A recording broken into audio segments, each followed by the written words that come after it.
Today I'm going to show you an app which you can use for art in your classroom. On Google Arts and Culture you can browse thousands, if not millions, of really high resolution and high quality pieces of artwork. Tap the Discover tab at the bottom and straight away you can jump onto the artist page. From here you can scroll down through thousands of different artists and you can choose the one that you're studying with your class. You can also search if you want to.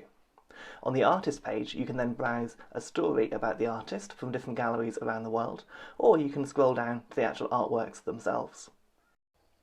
You can swipe through the artwork at this stage going left to right, and you can also filter by date the artwork was made, or by colour, or by popularity. When you tap onto an artwork it will immediately load the highest quality version that Google can get, and normally you can zoom in right down to the brush stroke level and see a huge amount of detail. As well as being able to browse by artist, you can also choose to browse by medium. This could be really helpful if you're doing a project on charcoal or watercolour or printmaking and you want to find examples of artwork that would be good for the children to research. This app is a really quick and really effective way of bringing high resolution and high quality artwork into your classroom. The children can do research, they can compare pictures, and they can hopefully use it as inspiration for their own artwork.